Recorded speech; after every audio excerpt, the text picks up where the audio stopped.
ਅੱਜ ਪੂਰੇ 10 ਸਾਲ ਹੋ ਚੁੱਕੇ ਨੇ ਮੈਨੂੰ ਜੇਲ੍ਹ 'ਚ। ਮੈਂ ਇੱਕ ਗਰੀਬ ਪਰਿਵਾਰ ਦਾ ਬੱਚਾ ਜੋ ਕਾਲਜ ਦੇ ਵਿੱਚ ਹਮੇਸ਼ਾ ਫਸਟ ਪੋਜੀਸ਼ਨ ਲੈਂਦਾ ਸੀ। ਬਾਪੂ ਨੇ ਵੀ ਮੇਰਾ ਨਾਂ ਰਾਜਕੁਮਾਰ ਰੱਖਿਆ ਕਿਉਂਕਿ ਬਾਪੂ ਨੂੰ ਪੂਰੀ ਉਮੀਦ ਸੀ ਮੈਂ ਵੱਡਾ ਹੋ ਕੇ ਰਾਜਕੁਮਾਰ ਬਣਾਂਗਾ। ਪਰ ਉਹਨਾਂ ਨੂੰ ਕੀ ਪਤਾ ਸੀ ਉਹਨਾਂ ਦਾ ਇਹ ਪੁੱਤ ਆਪਣੀ ਜ਼ਿੰਦਗੀ ਜੇਲ੍ਹ 'ਚ ਕੱਟੇਗਾ। ਮੈਂ ਤੁਹਾਨੂੰ ਸ਼ੁਰੂ ਤੋਂ ਦੱਸਦਾ ਕਿ ਕਿੱਦਾਂ ਮੇਰੀ ਜ਼ਿੰਦਗੀ ਮਾੜੇ ਰਾਹ 'ਤੇ ਚੱਲ ਪਈ। ਇਹ ਗੱਲ ਉਦੋਂ ਦੀ ਹੈ ਜਦੋਂ ਮੈਂ ਕਾਲਜ ਦੇ ਵਿੱਚ ਪੜ੍ਹਦਾ ਹੁੰਦਾ ਸੀ। ਉਹ ਕਿਰਨ, ਤੂੰ ਇੱਥੇ ਕੀ ਕਰਦੀ ਐ ਯਾਰ? ਪਤਾ ਮੈਂ ਤੈਨੂੰ ਪੂਰੇ ਕਾਲਜ 'ਚ ਲੱਭ ਲਿਆ, ਤੂੰ ਇੱਥੇ ਐ। ਯਾਰ ਤੁਸੀਂ ਨਾ ਬਸ ਕਰੋ। ਮੇਰੀ ਫਰੈਂਡ ਮੁਸਕਾਨ ਦੇ ਬॉयਫ੍ਰੈਂਡ ਨੇ ਉਹਨੂੰ ਆਈਫੋਨ ਲੈ ਕੇ ਦਿੱਤਾ ਹੈ। ਮੈਂ ਤਾਂ ਐਂਡਰੋਇਡ ਹੀ ਮੰਗਿਆ ਸੀ, ਤਾਂ ਉਹ ਵੀ ਨਹੀਂ ਦਿਆ ਗਿਆ। ਉਹ ਯਾਰ ਕਮਾਲ ਹੋ ਗਈ, ਸਿਰਫ 6 ਮਹੀਨਿਆਂ ਦੀ ਆਪਣੀ ਪੜ੍ਹਾਈ ਰਹਿ ਗਈ, ਉਸ ਤੋਂ ਬਾਅਦ ਮੈਂ ਨੌਕਰੀ ਲੱਗ ਜਾਣਾ, ਤੈਨੂੰ ਆਈਫੋਨ ਵੀ ਲੈ ਦਾਂਗੇ। ਯਾਰ ਦੇਖੋ, ਨੌਕਰੀ ਦਾ ਮੈਨੂੰ ਨਹੀਂ ਪਤਾ, ਮੈਨੂੰ ਫੋਨ ਚਾਹੀਦਾ ਤਾਂ ਚਾਹੀਦਾ। ਯਾਰ ਜਿਹੜਾ ਫੋਨ ਤੂੰ ਮੰਗਦੀ ਉਹ 40,000 ਦਾ, ਮੈਂ ਪਿਛਲੇ ਮੰਥ ਹੀ ਬਾਪੂ ਤੋਂ 50,000 ਮੰਗਵਾਇਆ ਸੀ, ਜਿਸ ਦੀ ਤੈਨੂੰ ਸ਼ੋਪਿੰਗ ਕਰਵਾਈ ਸੀ। ਹੁਣ ਜੇ ਮੈਂ ਬਾਪੂ ਨੂੰ 40,000 ਕਹਾਂਗਾ, ਉਹ ਕਿੱਥੋਂ ਅਰੇਂਜ ਕਰੇਗਾ? ਯਾਰ ਮੈਨੂੰ ਪਤਾ ਸੀ ਤੂੰ ਇੱਦਾਂ ਦਾ ਹੀ ਜਵਾਬ ਦੇਂਗਾ। ਮੈਂ ਜਾ ਰਹੀ ਹਾਂ। ਖੜ ਯਾਰ, ਗੁੱਸਾ ਕਾਹਤੋਂ ਹੁੰਨੀ ਹੈ? ਚਲੋ ਮੈਂ ਕਰਦਾ ਬਾਪੂ ਨਾਲ ਗੱਲ, 1 ਮਿੰਟ ਰੁਕ ਤੂੰ।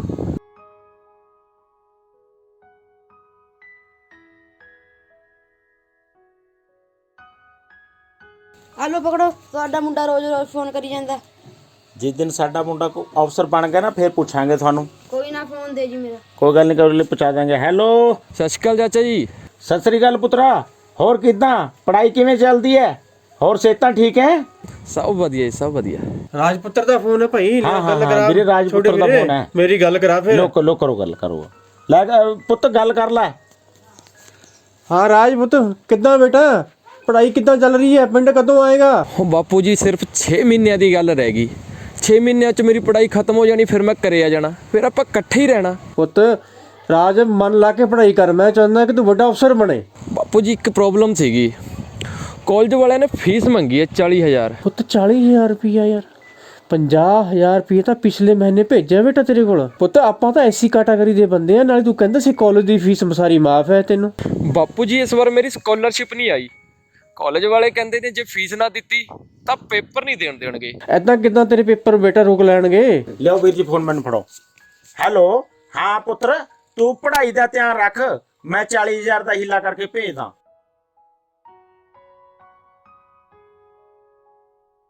ਮੈਂ ਬਾਪੂ ਨਾਲ ਗੱਲ ਕਰ ਲਈ ਹੈ, ਉਹ ਕੱਲ ਤੱਕ ਪੈਸੇ ਭੇਜ ਦੇਣਗੇ, ਤੈਨੂੰ ਫੋਨ ਜ਼ਰੂਰ ਦਵਾਂਗਾ। ਛੋਟੇ ਵੀਰ, ਪਹਿਲਾਂ ਵੀ ਆਪਾਂ ਘਰ ਗਿਰਵੀ ਰੱਖ ਕੇ 50,000 ਮੁੰਡੇ ਕੋਲ ਭੇਜੇ ਸੀ। ਕੋਈ ਗੱਲ ਨਹੀਂ ਵੀਰ ਜੀ, ਮੇਰੇ ਹਿੱਸੇ ਦਾ ਹਜੇ ਵੀ ਘਰ ਪਿਆ, ਆਪਾਂ ਉਹਨੂੰ ਗਿਰਵੀ ਰੱਖ ਕੇ ਉਹਨੂੰ 40,000 ਦੇ ਦਿੰਦੇ ਆ। ਮੈਨੂੰ ਪਤਾ ਹੈ ਇੱਕ ਦਿਨ ਉਹ ਵੱਡਾ ਅਫਸਰ ਬਣੇਗਾ, ਆਪਣਾ ਸਾਰਾ ਕਰਜ਼ਾ ਲਾਵੇਗਾ। ਛੋਟੇ ਵੀਰ, ਹੁਣ ਤੂੰ ਆਪਣਾ ਘਰ ਗਿਰਵੀ ਰੱਖੇਗਾ? ਵੀਰ ਹੁਣ ਤੁਸੀਂ ਮੈਨੂੰ ਬਗਾਨਾ ਸਮਝ ਲਿਆ ਕਿ ਰਾਜਪੁੱਤਰ ਮੇਰਾ ਪੁੱਤਰ ਨਹੀਂ ਹੈ? ਉਹਦੇ ਪੈਸੇ ਦਾ ਇੰਤਜ਼ਾਮ ਕਰਦੇ ਆ, ਮੈਂ ਇੱਕ ਫਾਈਨੈਂਸਰ ਨੂੰ ਜਾਣਦਾ। ਛੋਟੇ ਵੀਰ, ਤੇਰਾ ਸਾਨ ਕਿੱਦਾਂ ਭੁੱਲੂਗਾ ਯਾਰ ਮੈਂ? ਕੋਈ ਗੱਲ ਨਹੀਂ ਵੀਰ, ਕੋਈ ਗੱਲ ਨਹੀਂ। ਤੁਸੀਂ ਇਹ ਦੱਸੋ ਘਰੇ ਖਾਣ ਨੂੰ ਕੀ ਪਿਆ? ਦਾਲ ਪਈ ਹੈ ਛੋਟੇ ਵੀਰ। ਚਲ ਆਪਾਂ ਇੱਕ ਡਰਾਮਾ ਖੇਡਦੇ ਆ।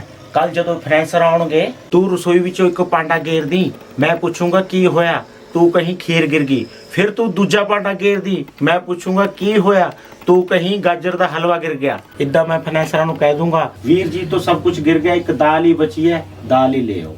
ਛੋਟੇ ਵੀਰ ਤੂੰ ਹੈ ਤਾਂ ਯਾਰ ਬੜਾ ਤੇਜ਼। ਵੀਰ ਜੀ ਤੁਸੀਂ ਚਲੋ, ਮੈਂ ਫਾਈਨੈਂਸਰਾਂ ਨੂੰ ਲੈ ਕੇ ਆਇਆ। आओ जी फाइनेंसर साहब, आओ जी, आओ जी, आओ जी, बैठो बैठो बैठो जी, बैठो बैठो बैठो बैठो जी। घर ते ना जाओ जी, परमात्मा ने दिया है बहुत कुछ है जी अपने को। ਜਨਾਬ, ਇਹਦੇ ਕੱਪੜਿਆਂ ਤੇ ਨਾ ਜਾਓ ਜੀ, ਬੰਦਾ ਤਾਂ ਇਮਾਨਦਾਰ ਲੱਗਦਾ। दे दिए फिर लो ना। ਹਾਂਜੀ ਹਾਂ, ਦੇ ਦਿਓ ਜਨਾਬ, ਬੰਦਾ ਤਾਂ ਇਮਾਨਦਾਰ ਲੱਗਦਾ ਜੀ। हैं कर कर फिर कागज कार्रवाई। ਲਓ सर ਲਓ। ਤੁਹਾਡੇ ਲਈ ਖੀਰ, ਗਾਜਰ ਦਾ ਹਲਵਾ, ਪਨੀਰ ਦੀ ਸਬਜ਼ੀ, ਹੋਰ ਵੀ ਬਹੁਤ ਕੁਝ ਬਣਾਇਆ ਜੀ, ਖਾ ਕੇ ਜਾਓ ਜੀ। ਮੈਨੂੰ ਲੱਗਦਾ ਦੁਪਹਿਰ ਦੀ ਰੋਟੀ ਉਰੀ ਚੱਲੂ ਅੱਜ। ਹਾਂਜੀ ਹਾਂ ਜਨਾਬ, ਨਹੀਂ ਐਕਸਪੈਕਟ ਕਰ ਰਿਹਾ, ਵਧੀਆ ਬਣਾਇਆ ਹੋਣਾ ਸਮਾਨ। ਉਹ ਆ ਕੀ ਹੋ ਗਿਆ? ਮੈਨੂੰ ਲੱਗਦਾ ਵੀਰ ਜੀ ਨੇ ਹੁਣ ਡਰਾਮਾ ਸ਼ੁਰੂ ਕਰਤਾ। ਵੱਡੇ ਵੀਰ, ਆ ਕਾਦੀ ਆਵਾਜ਼ ਆ? ਤੇਰੀ ਮਾਂ ਦਾਲ ਗਿਰ ਗਈ ਹੈ ਕੋਈ ਗੱਲ ਨਹੀਂ, ਕੱਲੀ ਦਾਲ ਹੀ ਤੁਰੀ ਹੈ, ਬਾਕੀ ਸੌਦਾ ਤਾਂ ਹੈਗਾ ਜਨਾਬ। ਫੇਰ ਕਿਸੇ ਦਿਨ ਸੇਵਾ ਕਰਾ ਲਿਓ, ਲਾਉਣ ਤਾਂ ਕਰ ਦੋ ਜਨਾਬ, ਇਹਨਾਂ ਕੋਲ ਕੁਛ ਨਹੀਂ ਹੈ, ਕੱਲੀ ਦਾਲੇ ਸੀਗੀ। ਫੇਰ ਫੁੱਦੂ ਬਣਾਉਂਦਾ। ਆਪਾਂ ਨੂੰ ਫੁੱਦੂ ਬਣਾਉਂਦੇ ਨੇ। ਐਂ ਕਰ ਸਾਈਨ ਕਰਾ ਫਿਰ। ਲੈ ਠੀਕ ਹੈ ਜਨਾਬ, ਲੈ ਜੀ ਕਰ ਦੀ ਸੈਨ। ਪਹਿਲਾਂ ਹੀ ਮੇਰੇ ਕਰਕੇ ਅੱਧਾ ਘਰ ਗਿਰਵੀ ਰੱਖਿਆ ਹੋਇਆ ਸੀ ਤੇ ਚਾਚਾ ਜੀ ਨੇ ਮੇਰੀ ਪੜ੍ਹਾਈ ਲਈ ਬਾਕੀ ਦਾ ਘਰ ਵੀ ਗਿਰਵੀ ਰੱਖਤਾ। ਬਾਪੂ ਨੇ ਪੈਸੇ ਭੇਜਦੇ ਸੀ ਤੇ ਮੈਂ ਅਗਲੇ ਦਿਨ ਹੀ ਕਿਰਨ ਨੂੰ ਨਿਊ ਫੋਨ ਲੈਤਾ। ਫੋਨ ਤਾਂ ਮੈਂ ਲੈਤਾ ਸੀ, ਪਰ ਦਿਲ 'ਚ ਬੜੀ ਬੇਚੈਨੀ ਹੋ ਰਹੀ ਸੀ ਕਿ ਬਾਪੂ ਨੇ ਪਤਾ ਨਹੀਂ ਕਿੱਦਾਂ ਪੈਸਿਆਂ ਦਾ ਹਿੱਲਾ ਕੀਤਾ ਹੋਵੇਗਾ। ਪਰ ਮੈਂ ਉਸੇ ਦਿਨ ਮਨ 'ਚ ਠਾਣ ਲਿਆ ਸੀ ਕਿ ਮੈਂ ਪੂਰੇ ਕਾਲਜ 'ਚ ਟੌਪ ਕਰਾਂਗਾ ਤੇ ਬਾਪੂ ਦਾ ਨਾਂ ਰੋਸ਼ਨ ਕਰਾਂਗਾ। ਏਦਾਂ ਹੀ 6 ਮਹੀਨੇ ਬੀਤ ਗਏ ਸੀ, ਐਗਜ਼ਾਮ ਵੀ ਹੋ ਚੁੱਕੇ ਸੀ ਤੇ ਅੱਜ ਰਿਜ਼ਲਟ ਦਾ ਦਿਨ ਸੀ। ਜਦੋਂ ਮੈਂ ਆਪਣਾ ਰਿਜ਼ਲਟ ਪੜ੍ਹਿਆ ਤਾਂ ਮੈਂ ਬਹੁਤ ਖੁਸ਼ ਹੋਇਆ ਕਿਉਂਕਿ ਮੈਂ ਪੂਰੇ ਕਾਲਜ 'ਚ ਟੌਪ ਕੀਤਾ ਸੀ। ਸਭ ਤੋਂ ਪਹਿਲਾਂ ਮੈਂ ਬਾਪੂ ਨੂੰ ਦੱਸਦਾ। हेलो अपना ना फोन लियो ਤੁਹਾਡੇ ਮੁੰਡੇ ਦਾ ਫੋਨ ਹੈ ਕੋਈ ਗੱਲ ਨਹੀਂ, ਲੈ ਲੈਂਗੇ। ਕੋਈ ਨਾ ਹੈਲੋ, ਹਾਂ ਰਾਜਪੂਤ। ਚਾਚਾ ਜੀ ਮੈਂ ਪੂਰੇ ਕਾਲਜ 'ਚ ਟੌਪ ਕੀਤਾ ਤੇ ਕੱਲ ਨੂੰ ਮੈਂ ਘਰੇ ਵਾਪਿਸ ਆ ਰਿਹਾ। ਸੱਚੀ? ਆਜਾ ਪੁੱਤ ਆਜਾ, ਵੱਡੇ ਵੀਰ। ਕੀ ਗੱਲ ਹੈ? ਆਪਣੇ ਮੁੰਡੇ ਨੇ ਪੂਰੇ ਕਾਲਜ ਟੌਪ ਕੀਤਾ। ਬੜੀ ਖੁਸ਼ੀ ਦੀ ਗੱਲ ਹੈ ਤਾਂ। ਮੈਂ ਤੁਹਾਨੂੰ ਆਖਿਆ ਨਹੀਂ ਸੀਗਾ ਆਪਣਾ ਮੁੰਡਾ ਇੱਕ ਦਿਨ ਆਪਣਾ ਨਾਮ ਰੋਸ਼ਨ ਕਰੇਗਾ। ਚਲੋ ਆਪਾਂ ਹੁਣ ਪਿੰਡ ਵਿੱਚ ਮਿਠਾਈ ਵੰਡੀਏ। ਮੈਂ ਹੁਣ ਕਿਰਨ ਨੂੰ ਕਾਲ ਕਰਦਾ।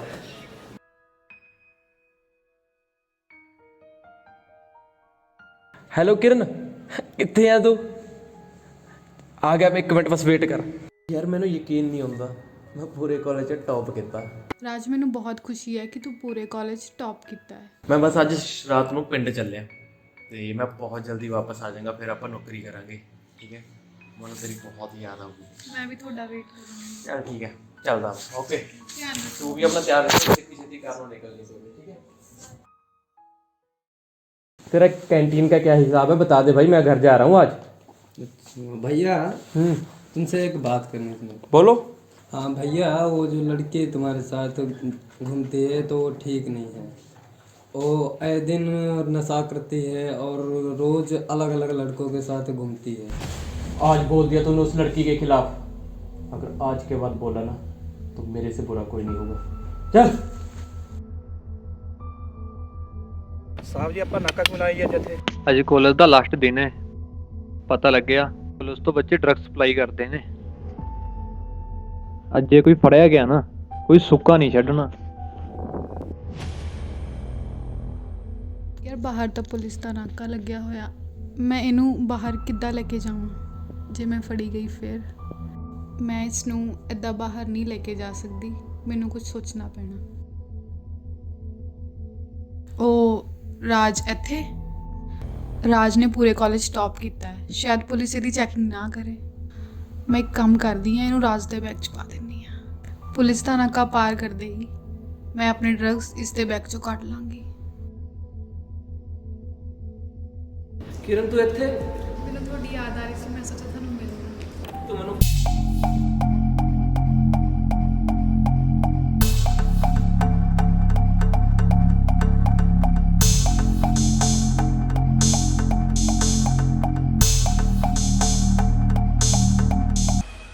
ਮੈਨੂੰ ਕੀ ਪਤਾ ਸੀ ਜਿਸ ਨੂੰ ਮੈਂ ਆਪਣੀ ਜ਼ਿੰਦਗੀ ਸਮਝ ਬੈਠਾ ਅਸਲ 'ਚ ਉਹੀ ਮੇਰੀ ਜ਼ਿੰਦਗੀ ਦੀ ਦੁਸ਼ਮਣ ਬਣ ਜਾਏਗੀ।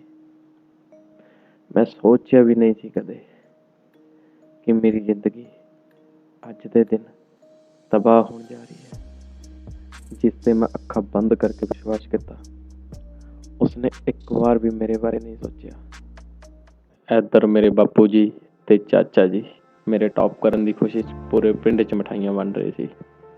ਉਹਨਾਂ ਨੂੰ ਬਹੁਤ ਖੁਸ਼ੀ ਸੀ ਕਿ ਉਹਨਾਂ ਦੇ ਪੁੱਤ ਨੇ ਪੂਰੇ ਕਾਲਜ 'ਚ ਟੌਪ ਕੀਤਾ। ਪਿੰਡ ਵਾਲਿਆਂ ਨੇ ਵੀ ਉਹਨਾਂ ਨੂੰ ਬਹੁਤ ਮੁਬਾਰਕਾਂ ਦਿੱਤੀਆਂ।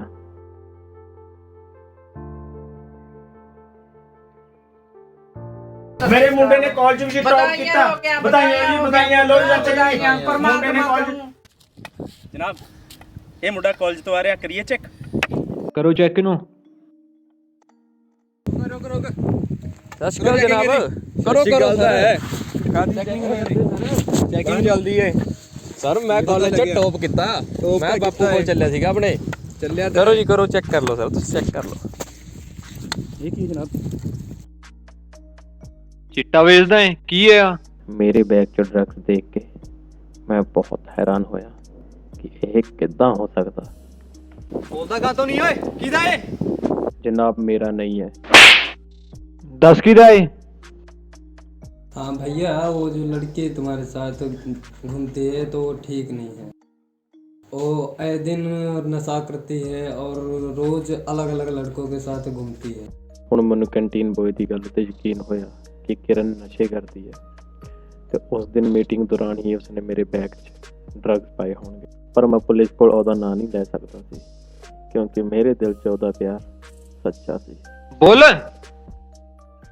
ਮੇਰਾ ਹੀ ਹੈ। ਫੜੋ ਇਹਨੂੰ।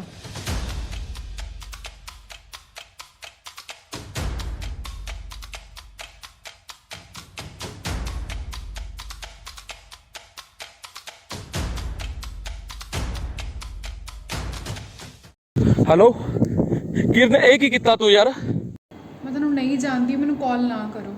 ਆ ਕੀ ਬਦਤਮੀਜੀ ਹੈ, ਤੂੰ ਕੀ ਬੋਲ ਰਹੀ ਹੈ? ਫੋਨ ਕੱਟੋ, ਤੁਹਾਨੂੰ ਦੁਬਾਰਾ ਫੋਨ ਨਹੀਂ ਆਣਾ ਚਾਹੀਦਾ। ਜਨਾਬ ਛੱਡ ਦੋ, ਜਨਾਬ ਛੱਡ ਦੋ, ਮੇਰਾ ਬਾਪੂ ਵੇਟ ਕਰਦਾ। ਜਨਾਬ ਛੱਡ ਦੋ ਮੈਨੂੰ। ਮੇਰੇ ਟੌਪ ਕਰਨ ਦੀ ਕੋਸ਼ਿਸ਼ 'ਚ ਮੇਰਾ ਬਾਪੂ ਪਿੰਡ 'ਚ ਮਿਠਾਈ ਵੰਡ ਰਿਹਾ ਸੀ ਤੇ ਇੱਧਰ ਮੈਨੂੰ ਪੁਲਿਸ ਨੇ ਫੜ ਲਿਆ ਸੀ। ਇੱਕ ਜਵਾਕ ਨੇ ਆ ਕੇ ਬਾਪੂ ਨੂੰ ਦੱਸਿਆ, ਤੁਹਾਡੇ ਮੁੰਡੇ ਨੂੰ ਪੁਲਿਸ ਨੇ ਫੜ ਲਿਆ।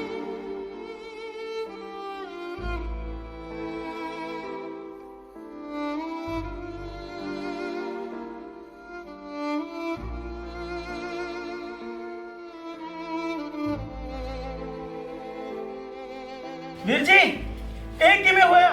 ਪੁਲਿਸ ਕਿਵੇਂ ਫੜ ਲੇਗੀ? ਤੁਸੀਂ ਕੁਝ ਬੋਲਦੇ ਕਿਵੇਂ ਨਹੀਂ?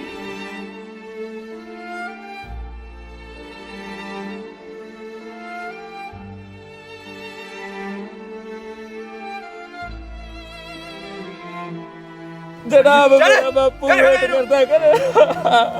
ਜਨਾਬ ਛੱਡ ਦੋ ਮੈਨੂੰ। ਚੱਕ ਇਹਨੂੰ ਕਰ ਖੜਾ ਇਹਨੂੰ। ਏਦਾਂ ਮੈਂ ਝੂਠੇ ਪਿਆਰ ਦੇ ਚੱਕਰਾਂ 'ਚ ਝੂਠੇ ਕੇਸ 'ਚ ਜੇਲ੍ਹ 'ਚ ਆ ਗਿਆ। ਅੱਜ ਮੇਰੇ 10 ਸਾਲ ਪੂਰੇ ਹੋ ਚੁੱਕੇ ਨੇ ਤੇ ਕੱਲ ਨੂੰ ਮੇਰੀ ਰਿਹਾਈ ਹੈ। ਕੱਲ ਨੂੰ ਮੈਂ ਆਪਣੇ ਪਿੰਡ ਜਾਵਾਂਗਾ, ਬਾਪੂ ਜੀ ਨੂੰ ਮਿਲਾਂਗਾ, ਚਾਚਾ ਜੀ ਨੂੰ ਮਿਲਾਂਗਾ। ਦਿਲ ਦੇ ਵਿੱਚ ਬਹੁਤ ਡਰ ਵੀ ਹੈ ਕਿ ਉਹਨਾਂ ਨੂੰ ਮੈਂ ਕਿੱਦਾਂ ਫੇਸ ਕਰਾਂਗਾ। ਮੈਨੂੰ 10 ਸਾਲਾਂ ਦੇ ਵਿੱਚ ਕਦੇ ਵੀ ਬਾਪੂ ਜੀ ਤੇ ਚਾਚਾ ਜੀ ਜੇਲ੍ਹ 'ਚ ਮਿਲਣ ਨਹੀਂ ਆਏ। ਮੈਨੂੰ ਲੱਗਦਾ ਉਹ ਮੇਰੇ ਤੋਂ ਨਾਰਾਜ਼ ਹੋਣਗੇ।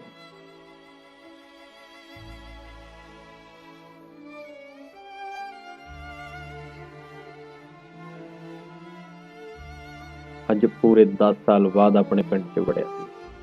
ਪਿੰਡ ਦਾ ਕੁਝ ਵੀ ਨਹੀਂ ਸੀ ਬਦਲਿਆ ਸੀ ਸਿਰਫ ਮੇਰਾ ਘਰ ਬਦਲਿਆ ਸੀ, ਜੋ ਕਿ ਪਹਿਲੇ ਬਿਨਾਂ ਗੇਟ ਤੋਂ ਹੁੰਦਾ ਸੀ। ਅੱਜ ਬਾਪੂ ਨੂੰ ਮਿਲ ਕੇ ਕੱਲ ਨਾਲ ਲਾ ਕੇ ਰੋਣ ਦਾ ਬੜਾ ਦਿਲ ਸੀ, ਪਰ ਡਰ ਵੀ ਲੱਗ ਰਿਹਾ ਸੀ। ਪਤਾ ਨਹੀਂ ਉਹਨਾਂ 'ਚ ਕੋਈ ਵੀ ਪੂਰੇ 10 ਸਾਲ ਮੈਨੂੰ ਜੇਲ੍ਹ 'ਚ ਮਿਲਣ ਕਿਉਂ ਨਹੀਂ ਆਇਆ।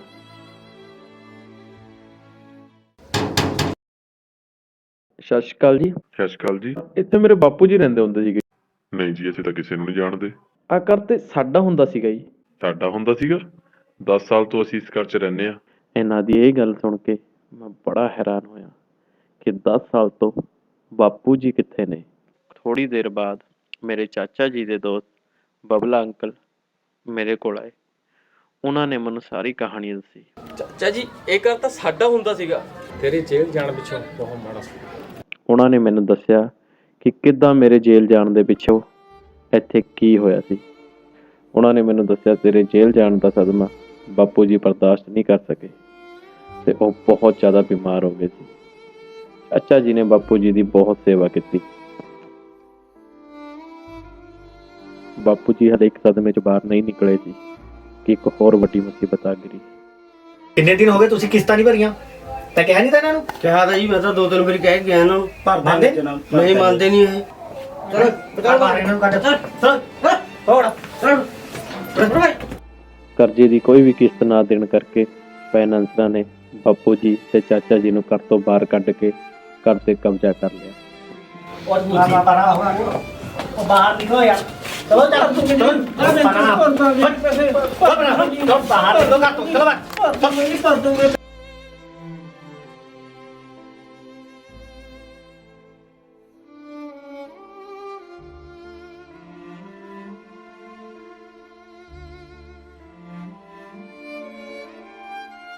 चलो बाहर निकलो।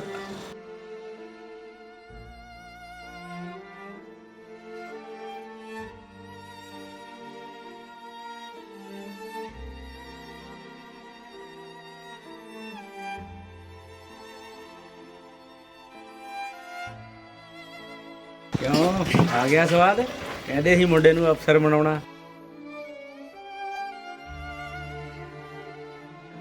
ਪਿੰਡ ਵਾਲਿਆਂ ਨੇ ਵੀ ਮੇਰੇ ਕਰਕੇ ਬਾਪੂ ਜੀ ਤੇ ਚਾਚਾ ਜੀ ਦਾ ਬਹੁਤ ਮਜ਼ਾਕ ਬਣਾਇਆ।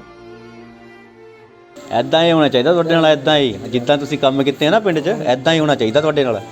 ਹਾਂ ਠੀਕ ਹੋਇਆ ਹੁਣ ਤੁਹਾਡੇ ਨਾਲ। ਚਾਚਾ ਜੀ ਨੇ ਮੈਨੂੰ ਦੱਸਿਆ ਕਿ ਬਾਪੂ ਜੀ ਲਈ ਇਹ ਸਦਮਾ ਬਰਦਾਸ਼ਤ ਕਰਨਾ ਬਹੁਤ ਔਖਾ ਹੋ ਗਿਆ ਤੇ ਬਾਪੂ ਜੀ ਇਸ ਦੁਨੀਆ ਨੂੰ ਹਮੇਸ਼ਾ ਲਈ ਛੱਡ ਗਏ। ਵੀਰ ਜੀ ਰਹਿਣ ਦਾ ਹਿੱਲਾ ਨਹੀਂ ਹੋਇਆ। ਵੀਰ ਜੀ ਮੈਂ ਤੁਹਾਡੇ ਲਈ ਕੁਝ ਖਾਣ ਲਈ ਲੈ ਕੇ ਆਣਾ। ਵੀਰ ਜੀ ਵੀਰ ਜੀ ਵੀਰ ਜੀ ਵੀਰ ਜੀ ਵੀਰ ਜੀ ਵੀਰ ਜੀ ਵੀਰ ਜੀ।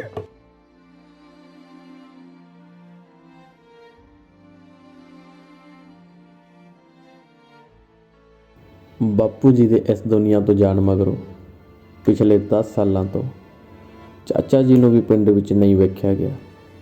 ਕਿਸੇ ਨੂੰ ਕੁਝ ਨਹੀਂ ਪਤਾ ਕਿ ਚਾਚਾ ਜੀ ਇਸ ਵਕਤ ਕਿੱਥੇ ਨੇ। ਅੱਜ ਸਭ ਕੁਝ ਖਤਮ ਹੋ ਜਾਣ ਤੋਂ ਬਾਅਦ ਇੱਕ ਗੱਲ ਸਮਝ ਆਈ ਕਿ ਬੱਚਿਆਂ ਦੀ ਗਲਤੀ ਦੀ ਸਜ਼ਾ ਮਾਪਿਆਂ ਨੂੰ ਵੀ ਭੁਗਤਣੀ ਪੈਂਦੀ। ਇਸ ਲਈ ਹਰ ਕਦਮ ਸਾਨੂੰ ਸੋਚ ਸਮਝ ਕੇ ਰੱਖਣਾ ਚਾਹੀਦਾ ਹੈ। ਮੇਰੀ ਇੱਕ ਛੋਟੀ ਜਿਹੀ ਗਲਤੀ ਨੇ ਮੇਰਾ ਸਾਰਾ ਪਰਿਵਾਰ ਖਤਮ ਕਰਕੇ ਰੱਖਤਾ ਸੀ। ਮੇਰਾ ਅੱਜ ਜੀਣ ਨੂੰ ਬਿਲਕੁਲ ਵੀ ਦਿਲ ਨਹੀਂ ਸੀ ਕਰ ਰਿਹਾ, ਪਰ ਮੇਰੇ ਮਨ ਦੇ ਵਿੱਚ ਇੱਕ ਸਵਾਲ ਸੀ, ਚਾਚਾ ਜੀ ਕਿੱਥੇ ਨੇ? ਹੁਣ ਮੇਰੇ ਕੋਲ ਖੁਦ ਵੀ ਰਹਿਣ ਲਈ ਛੱਤ ਨਹੀਂ ਸੀ। ਔਖੀ ਸੌਖੀ ਇੱਕ ਰਾਤ ਲੰਘੀ।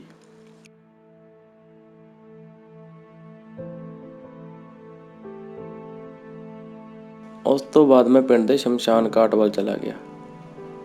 ਸੋਚਦਾ ਸੀ ਕੀ ਪਤਾ ਬਾਪੂ ਜੀ ਦੀ ਰੂਹ ਨਾਲ ਹੀ ਮੁਲਾਕਾਤ ਹੋ ਜੇ। ਬਾਪੂ ਜੀ ਨੇ ਮੈਨੂੰ ਦੱਸਿਆ ਸੀ ਕਿ ਚਾਚਾ ਜੀ ਨੇ ਤੇਰੇ ਕਰਕੇ ਵਿਆਹ ਨਹੀਂ ਸੀ ਕਰਵਾਇਆ ਕਿਉਂਕਿ ਉਹਨੂੰ ਡਰ ਸੀ ਕਿਤੇ ਤੇਰੀ ਹੋਣ ਵਾਲੀ ਚਾਚੀ ਤੇਰੇ ਚਾਚਾ ਜੀ ਨੂੰ तेरे तो दूर ना कर दे। ਲੈ ਰਾਜਪੂਤ ਮੈਂ ਤੇਰੇ ਲਈ ਟੌਫੀਆਂ ਲੈ ਕੇ ਆਇਆ। ਛੋਟੇ ਵੀਰ ਤੇਰੇ ਵਾਸਤੇ ਵਧੀਆ ਰਿਸ਼ਤਾ ਆਇਆ।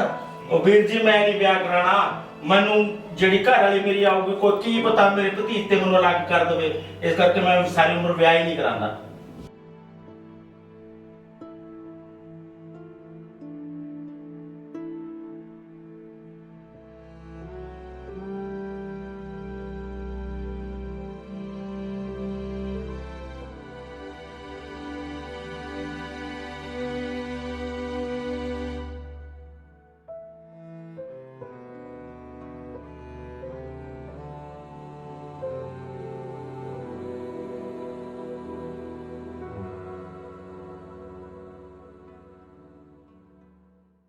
ਕਿਆ ਗੱਲ ਆ ਬੱਚਾ, ਬੜਾ ਪਰੇਸ਼ਾਨ ਲੱਗਦਾ।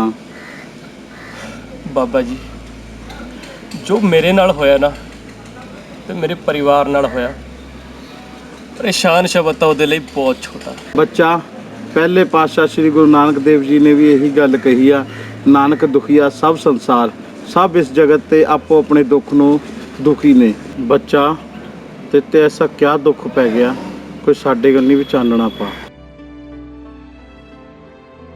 ਬਾਬਾ ਜੀ ਮੈਂ ਸ਼ੁਰੂ ਤੋਂ ਸਕੂਲ ਤੋਂ ਲੈ ਕੇ ਕਾਲਜ ਤੱਕ ਟੌਪ ਕਰਦਾ ਆਇਆ।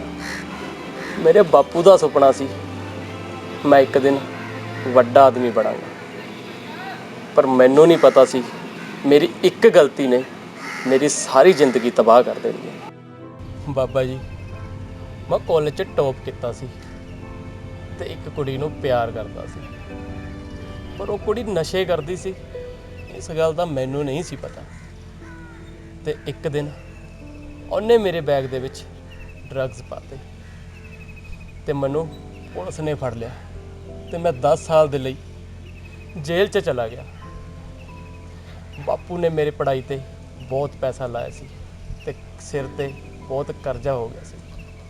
ਕਰਜ਼ਾ ਨਾ ਦੇਣ ਕਰਕੇ ਸਾਡਾ ਘਰ ਵੀ ਵਿਕ ਗਿਆ ਤੇ ਇਹ ਸਦਮਾ ਬਾਪੂ ਜੀ ਬਰਦਾਸ਼ਤ ਨਹੀਂ ਕਰ ਸਕੇ। ਮੇਰੇ ਜੇਲ੍ਹ ਜਾਣ ਕਰਕੇ ਤੇ ਘਰ ਤੋਂ ਬੇਘਰ ਹੋਣ ਕਰਕੇ ਬਾਪੂ ਜੀ ਇਹ ਸਦਮਾ ਬਰਦਾਸ਼ਤ ਨਹੀਂ ਕਰ ਸਕੇ ਤੇ ਉਹ ਸਾਨੂੰ ਹਮੇਸ਼ਾ ਲਈ ਇਸ ਦੁਨੀਆ ਤੋਂ ਛੱਡ ਕੇ। ਹੁਣ ਚਾਚਾ ਜੀ ਦਾ ਵੀ ਕੁਝ ਪਤਾ ਨਹੀਂ, ਉਹ ਕਿੱਥੇ ਨੇ, ਕਿਸ ਹਾਲ 'ਚ ਨੇ, ਕੀ ਕਰਦੇ ਨੇ। ਮੇਰਾ ਜੀਣ ਨੂੰ ਨਹੀਂ ਦਿਲ ਕਰਦਾ, ਪਰ ਇੱਕ ਸਵਾਲ ਹੈ ਕਿ ਚਾਚਾ ਜੀ ਕਿੱਥੇ ਨੇ, ਚਾਚਾ ਜੀ ਕਿੱਥੇ ਨੇ।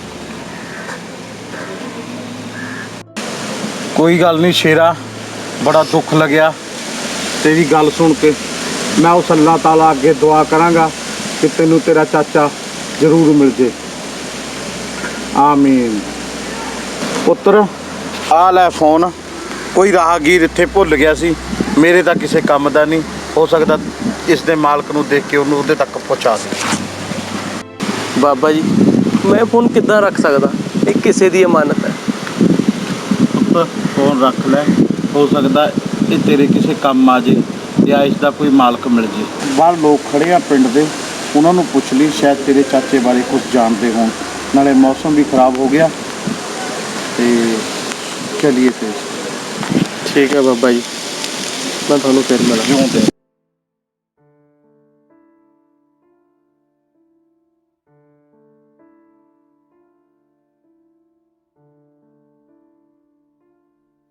ਮੈਂ ਪਿੰਡ ਦੇ ਕੁਝ ਲੋਕਾਂ ਤੋਂ ਚਾਚਾ ਜੀ ਬਾਰੇ ਪੁੱਛਿਆ, ਪਰ ਕਿਸੇ ਨੂੰ ਵੀ ਚਾਚਾ ਜੀ ਦਾ ਕੁਝ ਪਤਾ ਨਹੀਂ ਸੀ।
ਮੈਂ ਵੱਡਿਆਂ ਤੋਂ ਬੱਚਿਆਂ ਤੱਕ ਸਭ ਨੂੰ ਚਾਚਾ ਜੀ ਬਾਰੇ ਪੁੱਛਿਆ, ਸਭ ਨੇ ਹੀ ਮਨਾ ਕਰਤਾ।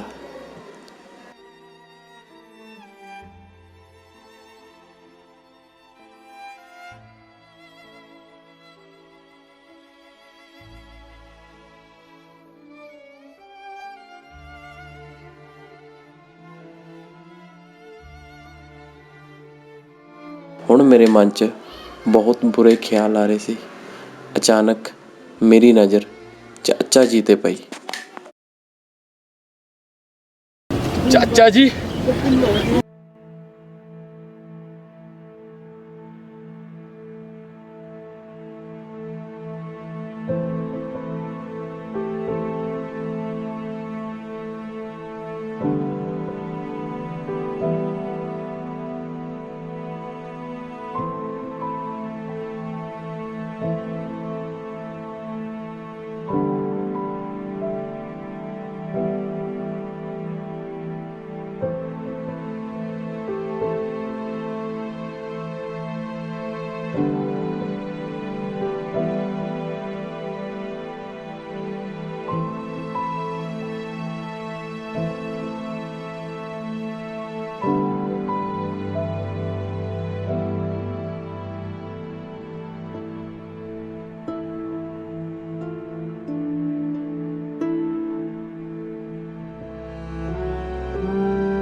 ਚਾਚਾ ਜੀ, ਚਾਚਾ ਜੀ ਇਹ ਕੀ ਹਾਲ ਬਣਾ ਰੱਖਿਆ ਤੁਸੀਂ। ਚਾਚਾ ਜੀ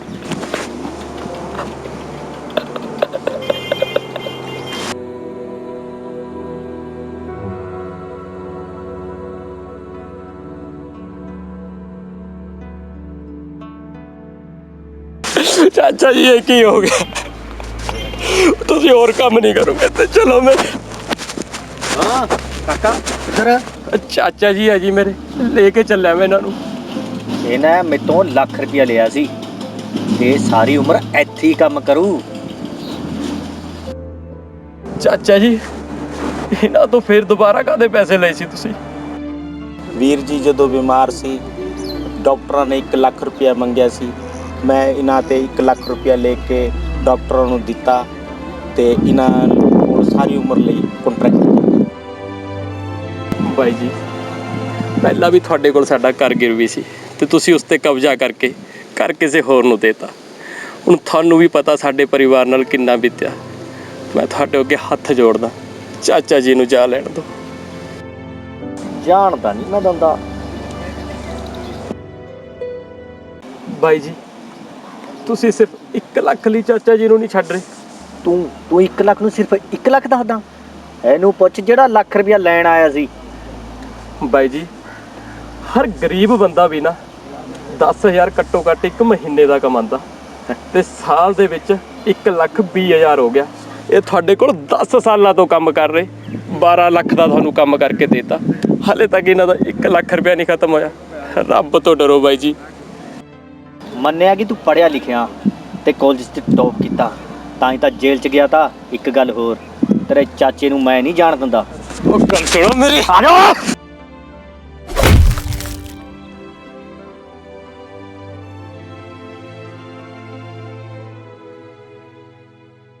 ਛੱਡ ਦੇ ਓਏ ਚੁੱਪ ਕਰਕੇ ਲੰਘ ਜਾ, ਨਹੀਂ ਸਜ਼ਾ ਕਰਾ ਦੂੰ। ਸਜ਼ਾ ਦੀ ਧਮਕੀ ਕਿਹਨੂੰ ਦੇਣਾ ਓਏ? 10 ਸਾਲਾਂ ਤੋਂ ਮੈਂ ਜੇਲ੍ਹ 'ਚ ਪਿਆ, ਜੇਲ੍ਹ ਤੋਂ ਮੈਨੂੰ ਡਰ ਨਹੀਂ ਲੱਗਦਾ। ਮੈਂ ਪਹਿਲੇ ਕਿਸੇ ਹੋਰ ਦਾ ਹਿਸਾਬ ਕਰਨਾ, ਉਹਦੇ ਬਾਅਦ ਤੇਰਾ ਵੀ ਕਰ ਦੋ। ਜਾ ਭਤੀਜ ਤੂੰ ਚਲੇ ਜਾ, ਕੋਈ ਗੱਲ ਨਹੀਂ, ਮੈਨੂੰ ਇੱਥੇ ਰਹਿ ਲੈਣ ਦੇ, ਕੋਈ ਗੱਲ ਨਹੀਂ, ਤੂੰ ਜਾ। ਕੋਈ ਗੱਲ ਨਹੀਂ ਚਾਚਾ ਜੀ, ਜਾ ਤਾਂ ਮੈਂ ਰਿਹਾ ਪਰ ਵਾਪਸ ਜ਼ਰੂਰ ਆਊਂਗਾ।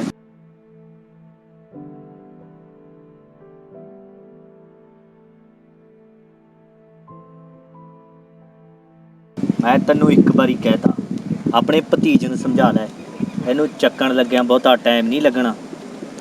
ਰਹਿਮ ਕਰੋ ਠੇਕੇਦਾਰ ਸਾਹਿਬ, ਜਾਣ ਦੋ ਉਹਨੂੰ, ਕੋਈ ਗੱਲ ਨਹੀਂ। ਮੇਰੀ ਜ਼ਿੰਦਗੀ ਉਲਝਦੀ ਹੀ ਜਾ ਰਹੀ ਸੀ, ਮੈਨੂੰ ਕੁਝ ਸਮਝ ਨਹੀਂ ਸੀ ਆ ਰਿਹਾ। ਫਿਰ ਮੈਂ ਬਾਬਾ ਜੀ ਵੱਲੋਂ ਦਿੱਤਾ ਮੋਬਾਈਲ ਚਲਾ ਕੇ ਵੇਖਿਆ। ਮੈਂ ਮੋਬਾਈਲ ਔਨ ਕਰਕੇ ਸ਼ੌਕ ਰਹਿ ਗਿਆ, ਕਿਉਂਕਿ ਉਹ ਮੋਬਾਈਲ ਮੇਰੇ ਦੋਸਤ ਗੁਰੀ ਦਾ ਸੀ ਜੋ ਕਾਲਜ ਵਿੱਚ ਮੇਰੇ ਨਾਲ ਪੜ੍ਹਦਾ ਸੀ। ਪਰ ਉਹਦੇ ਵਿੱਚ ਮੈਂ ਗੁਰੀ ਤੇ ਮਾਹੀ ਦੀਆਂ ਵਿਆਹ ਦੀਆਂ ਫੋਟੋਆਂ ਦੇਖ ਕੇ ਬਹੁਤ ਹੈਰਾਨ ਰਹਿ ਗਿਆ।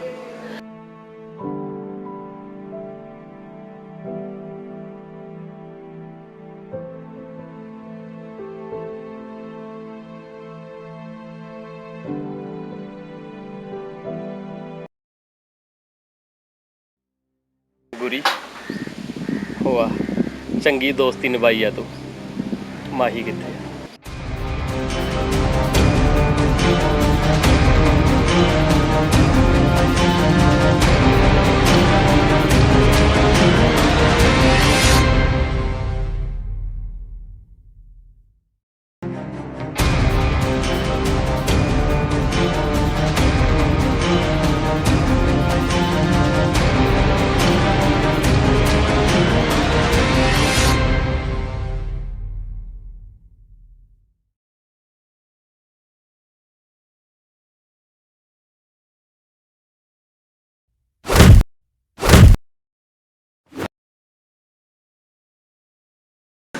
ਦੱਸ ਮਾਹੀ ਕਿੱਥੇ ਹੈ?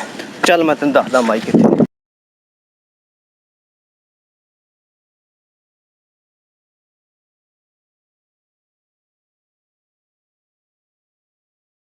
ਜਾ ਮਾਰ ਦੇ ਮਾਈ ਨੂੰ।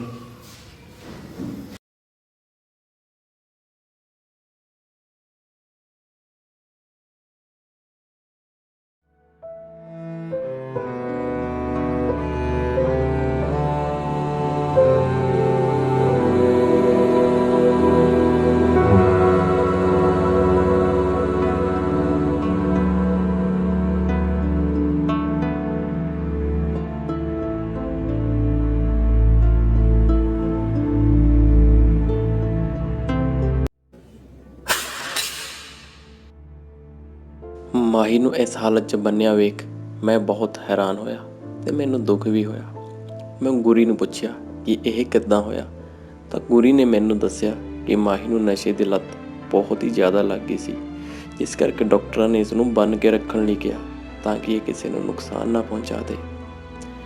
ਮੈਂ ਗੁਰੀ ਨੂੰ ਪੁੱਛਿਆ ਕਿ ਤੇਰਾ ਇਸ ਨਾਲ ਵਿਆਹ ਕਿੱਦਾਂ ਹੋਇਆ, ਤਾਂ ਗੁਰੀ ਨੇ ਮੈਨੂੰ ਦੱਸਿਆ ਕਿ ਮੈਂ ਮਾਹੀ ਨੂੰ ਬਹੁਤ ਪਿਆਰ ਕਰਦਾ ਸੀ। ਤੇਰੇ ਜੇਲ੍ਹ ਜਾਣ ਪਿੱਛੋਂ ਮੈਂ ਮਾਹੀ ਨੂੰ ਪ੍ਰਪੋਜ਼ ਕੀਤਾ ਤੇ ਮਾਹੀ ਮੰਨ ਗਈ। ਮੈਨੂੰ ਖੁਦ ਵੀ ਨਹੀਂ ਸੀ ਪਤਾ ਕਿ ਮਾਹੀ ਇੰਨੇ ਨਸ਼ੇ ਕਰਦੀ ਹੈ। ਗੁਰੀ ਨੇ ਮੈਨੂੰ ਕਿਹਾ ਕਿ ਉਹ ਅੱਜ ਵੀ ਮਾਹੀ ਨੂੰ ਬਹੁਤ ਪਿਆਰ ਕਰਦਾ ਹੈ, ਇਸ ਲਈ ਉਸ ਨੂੰ ਇੱਥੇ ਰੱਖਿਆ ਹੋਇਆ ਤੇ ਉਹ ਹਮੇਸ਼ਾ ਮਾਹੀ ਨੂੰ ਪਿਆਰ ਕਰਦਾ ਰਹੇਗਾ। ਤੇ ਉਸ ਨੇ ਮੈਨੂੰ ਕਿਹਾ ਕਿ ਤੂੰ ਤਾਂ ਮਾਹੀ ਨੂੰ ਮਾਰਨ ਆਇਆ ਸੀ ਨਾ, ਜਾ ਹੁਣ ਮਾਰ ਦੇ। ਨਾ ਗੁਰੀ ਨਾ, ਜੇ ਮੈਂ ਇਹਨੂੰ ਮਾਰਤਾ ਨਾ ਤਾਂ ਇਹਦੀ ਤਾਂ ਸਜ਼ਾ ਹੀ ਖਤਮ ਹੋ ਜੂ। ਰੱਬ ਇਹਨੂੰ ਇਹਦੇ ਕਰੇ ਦੀ ਸਜ਼ਾ ਦੇ ਰਿਹਾ। ਇਹਨੂੰ ਮਾਰ ਕੇ ਮੈਂ ਇਹਦੀ ਸਜ਼ਾ ਘੱਟ ਨਹੀਂ ਕਰਨਾ ਚਾਹੁੰਦਾ, ਇਸ ਨੂੰ ਆਪਣੀ ਸਜ਼ਾ ਐਦਾਂ ਹੀ ਭੁਗਤ ਲੈਣ ਦੇ।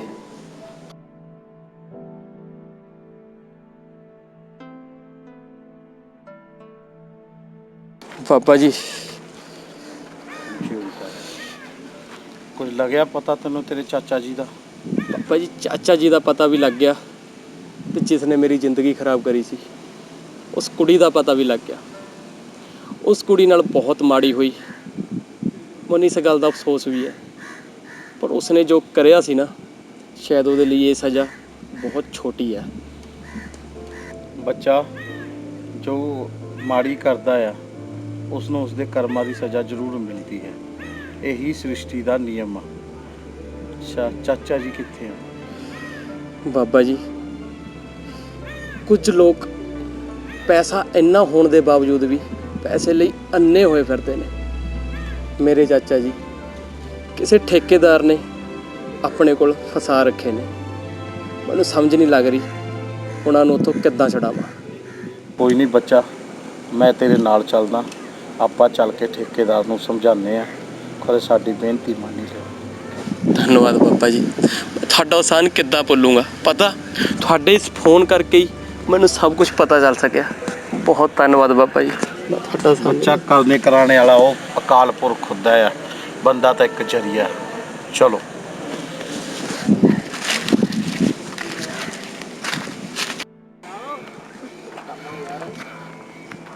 ਸਤਿ ਸ਼੍ਰੀ ਅਕਾਲ ਬਾਈ ਜੀ। ਸਤਿ ਸ਼੍ਰੀ ਅਕਾਲ ਬਾਈ ਜੀ, ਇਹ 1,40,000 ਹੈ।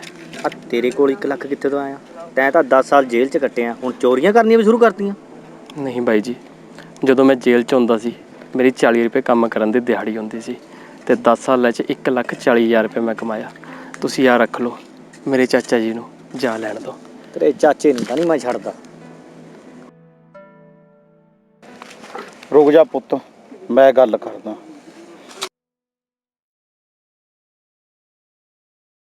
ਰੱਬ ਦਿਆ ਬੰਦਿਆ, ਉਸ ਖੁਦਾ ਤੋਂ ਡਰ। ਤੈਨੂੰ ਇੱਕ ਬੰਦੇ ਨਾਲ ਕੀ ਫਰਕ ਪੈਣਾ? ਤੇਰੇ ਕੋਲ ਕਿਸ ਗੱਲ ਦੀ ਕਮੀ ਰੱਬ ਨੇ ਪਰਮਾਤਮਾ ਨੇ ਛੱਡੀ ਹੈ? ਗੱਡੀਆਂ, ਕੋਠੀਆਂ, ਬੰਗਲਾ, ਸਭ ਕੁਛ ਤੇਰੇ ਕੋਲ। ਪੈਸੇ ਟਕੇ ਦੀ ਤੈਨੂੰ ਕਮੀ ਨਹੀਂ। ਇੱਕ ਗਰੀਬ ਦੀ ਬਦਦੁਆ ਲਏਗਾ, ਉਹ ਧੁਰ ਦਰਗਾਹ ਤੱਕ ਜਾਊਗੀ। ਚੰਗਾ ਮਿੱਤਰਾ, ਰੱਬ ਰੱਖਾ। ਚੱਲ ਪੁੱਤਰ, ਇਹਨੇ ਆਪਣੀ ਗੱਲ ਨਹੀਂ ਮੰਨਣੀ, ਆਪਾਂ ਚੱਲੀਏ। ਕਾਕਾ ਐ ਕਰ, ਲੈ ਜਾ ਆਪਣੇ ਚਾਚੇ ਨੂੰ।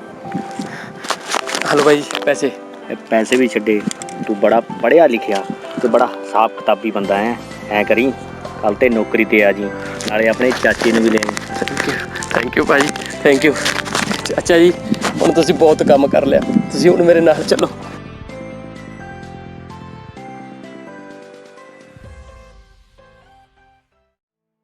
ਮੈਨੂੰ ਬਾਈ ਜੀ ਨੇ ਨੌਕਰੀ ਦੇਤੀ ਸੀ। ਉਸਨੇ ਚਾਚਾ ਜੀ ਨੂੰ ਵੀ ਆਪਣੇ ਨਾਲ ਸਿਰਫ ਬੈਠਣ ਦੀ ਨੌਕਰੀ ਦੇਤੀ।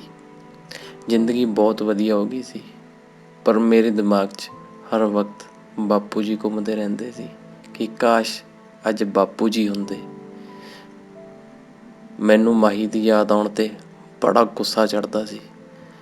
ਬਹੁਤ ਵਾਰ ਮਨ 'ਚ ਆਉਂਦਾ ਸੀ ਕਿ ਮਾਹੀ ਨੂੰ ਜਾ ਕੇ ਗੋਲੀ ਮਾਰਦਾ, ਪਰ ਫਿਰ ਸੋਚਦਾ ਸੀ ਨਹੀਂ, ਹੁਣ ਜ਼ਿੰਦਗੀ ਸਹੀ ਚੱਲ ਰਹੀ ਹੈ, ਹੁਣ ਚਾਚਾ ਜੀ ਨੂੰ ਖੁਸ਼ੀ ਦੇਣੀ ਹੈ ਬਸ।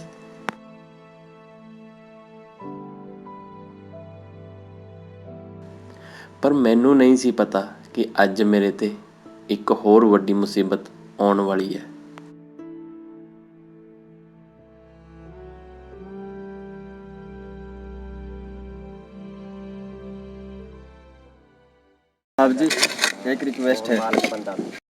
बताओ क्या हुआ? साहब जी से कहकर हमें भी सैलरी दिलवा दो, हम 50,000 रुपये लेकर फंस गए हैं। कोई बात नहीं भाई, मैं सर से बात करता हूँ, मैं ज़रूर आप लोगों को सैलरी दिलवाऊंगा। चलो अभी आप काम करो, मैं भी सर के पास जाता हूँ। मैं साहब ਨਾਲ ਗੱਲ ਕਰਦਾ, ਇਹਨਾਂ ਦੀ ਸੈਲਰੀ ਦਿਲਵਾਨਾ, ਕਿਉਂਕਿ ਯਾਰ ਇਹ ਵੀ ਬਹੁਤ ਸਾਲਾਂ ਤੋਂ ਇੱਥੇ ਫਸੇ ਹੋਏ ਨੇ। ਤੂੰ ਕੰਮ ਕਰਵਾ, ਮੈਂ ਕਰਦਾ ਸਰ ਨਾਲ ਗੱਲ। ਸਰ ਇੱਕ ਰਿਕੁਐਸਟ ਸੀਗੀ ਤੁਹਾਡੇ ਕੋਲ। ਬੋਲੋ ਸਰ ਕਿੰਨੇ ਸਾਲਾਂ ਤੋਂ ਇਹ ਮੁੰਡੇ ਬਿਨਾਂ ਸੈਲਰੀ ਤੋਂ ਕੰਮ ਕਰ ਰਹੇ ਨੇ, ਇਹਨਾਂ ਤੋਂ ਗਲਤੀਆਂ ਹੋ ਚੁੱਕੀਆਂ, ਇਹਨਾਂ ਨੇ ਤੁਹਾਡੇ ਤੋਂ ਪੈਸੇ ਲਏ ਸੀਗੇ, ਪਰ ਹੁਣ ਮੇਰੀ ਇੱਕ ਬੇਨਤੀ ਹੈ ਸਰ ਤੁਹਾਡੇ ਅੱਗੇ ਕਿ ਇਹਨਾਂ ਦੀ ਆਪਾਂ ਸੈਲਰੀ ਫਿਕਸ ਕਰ ਦਿੰਦੇ ਹਾਂ। ਕੋਈ ਗੱਲ ਨਹੀਂ ਰਾਜ, ਜਿੱਦਾਂ ਤੈਨੂੰ ਠੀਕ ਲੱਗਦਾ ਉੱਦਾਂ ਕਰ ਲੈ, ਜਿੱਦਾਂ ਤੂੰ ਕਰੇਂਗਾ ਉੱਦਾਂ ਕਰ ਦਾਂਗੇ, ਕੋਈ ਗੱਲ ਨਹੀਂ। ਥੈਂਕ ਯੂ ਸਰ, ਮੈਨੂੰ ਤੁਹਾਡੇ ਤੋਂ ਹੀ ਉਮੀਦ ਸੀ। ਬਹੁਤ ਬਹੁਤ ਥੈਂਕ ਯੂ, ਧੰਨਵਾਦ ਜੀ ਤੁਹਾਡਾ। ਸਰ ਮੈਂ ਕੀ ਕੀਤਾ? ਇਹ ਤੈਨੂੰ ਕੀ ਕੀਤਾ? ਤੈਂ ਇਹਦੀ ਘਰ ਵਾਲੀ ਦਾ ਮਰਡਰ ਕੀਤਾ। ਗੁਰੀ ਬਾਈ ਤੈਨੂੰ ਪਤਾ ਮੈਂ ਤੇਰੀ ਵਾਈਫ ਨੂੰ ਨਹੀਂ ਮਾਰਿਆ। ਰਾਜ ਮੈਂ ਇਹਨਾਂ ਨੂੰ ਕਹਤਾ ਤੂੰ ਮੇਰੀ ਵਾਈਫ ਦਾ ਕਤਲ ਨਹੀਂ ਕੀਤਾ, ਪਰ ਤੂੰ ਸੀਸੀ ਕੈਮਰੇ 'ਚ ਆ ਗਿਆ। ਫੜੋ ਇਹਨੂੰ। ਚਲੋ ਇਹਨੂੰ ਲੈ ਕੇ ਚਲੋ। ਮੇਰੀ ਗੱਲ ਤਾਂ ਰੁਕੋ ਕੀ ਗੱਲ, ਕਿਉਂ ਲੈ ਚੱਲੇ? ਇਸਨੇ ਇਸ ਦੀ ਵਾਈਫ ਦਾ ਕਤਲ ਕੀਤਾ। ਜਨਾਬ ਮੈਂ ਕੋਈ ਕਤਲ ਨਹੀਂ ਕੀਤਾ। ਮੈਨੂੰ ਲੱਗਦਾ ਉਸ ਦਿਨ ਬੜੇ ਗੁੱਸੇ 'ਚ ਗਿਆ, ਇਹ ਕਹਿੰਦਾ ਮੈਂ ਕਿਸੇ ਦਾ ਹਿਸਾਬ ਕਰਨਾ। ਮੈਨੂੰ ਲੱਗਦਾ ਇਹਨੇ ਗਲਤੀ ਕਰਤੀ। ਭਤੀਜ ਮੈਨੂੰ ਤੇਰੇ ਤੇ ਉਮੀਦ ਨਹੀਂ ਸੀ, ਮੈਂ ਤੈਨੂੰ ਇਹੀ ਸਿਖਾਇਆ ਸੀਗਾ। ਚਾਚਾ ਜੀ ਤੁਹਾਨੂੰ ਲੱਗਦਾ ਮੈਂ ਚਲੋ ਬਹੁਤ ਗੱਲਾਂ ਹੋ ਗਈਆਂ, ਚਲੋ। ਮੈਂ ਮਾਹੀ ਦਾ ਕਤਲ ਨਹੀਂ ਕੀਤਾ ਸੀ, ਪਰ ਮੈਂ ਇੱਕ ਗੱਲ ਤੋਂ ਹੈਰਾਨ ਸੀ। ਮਾਹੀ ਦਾ ਕਤਲ ਉਸ ਗੱਲ ਨਾਲ ਹੋਇਆ ਸੀ ਜਿਸ ਗੱਲ ਨੂੰ ਲੈ ਕੇ ਮੈਂ ਮਾਹੀ ਨੂੰ ਮਾਰਨ ਗਿਆ ਸੀ। ਉਸ ਤੋਂ ਵੀ ਵੱਡੀ ਹੈਰਾਨੀ ਦੀ ਗੱਲ ਇਹ ਸੀ ਕਿ ਪੁਲਿਸ ਵਾਲਿਆਂ ਕੋਲ ਮੇਰੀ CCTV ਫੁਟੇਜ ਸੀ ਜਿਸ ਵਿੱਚ ਮੈਂ ਮਾਹੀ ਨੂੰ ਮਾਰਨ ਲਈ ਜਾ ਰਿਹਾ ਸੀ। ਪਰ ਆਹ ਗੱਲ ਵੀ ਸੱਚ ਹੈ ਕਿ ਮੈਂ ਮਾਹੀ ਨੂੰ ਨਹੀਂ ਮਾਰਿਆ ਸੀ। ਜੇਕਰ ਤੁਸੀਂ ਵੀ ਜਾਣਨਾ ਚਾਹੁੰਦੇ ਹੋ ਕਿ ਮਾਹੀ ਦਾ ਅਸਲੀ ਕਾਤਿਲ ਕੌਣ ਹੈ ਤਾਂ ਕਮੈਂਟ ਬਾਕਸ 'ਚ ਜਾ ਕੇ ਟਾਈਪ ਕਰੋ ਪਾਰਟ 3। ਅਸੀਂ ਫਿਰ ਪਾਰਟ 3 ਜ਼ਰੂਰ ਬਣਾਵਾਂਗੇ ਤੇ ਤੁਹਾਨੂੰ ਦੱਸਾਂਗੇ ਕਿ ਮਾਹੀ ਦਾ ਅਸਲੀ ਕਾਤਿਲ ਕੌਣ ਹੈ। ਜੇ ਤੁਹਾਨੂੰ ਸਾਡੀ ਫਿਲਮ ਵਧੀਆ ਲੱਗੀ, ਚੈਨਲ ਨੂੰ ਸਬਸਕ੍ਰਾਈਬ ਤੇ ਫਿਲਮ ਨੂੰ ਸ਼ੇਅਰ WhatsApp ਤੇ ਸਟੇਟਸ ਤੇ ਜ਼ਰੂਰ ਲਗਾਇਓ। Thank you very much.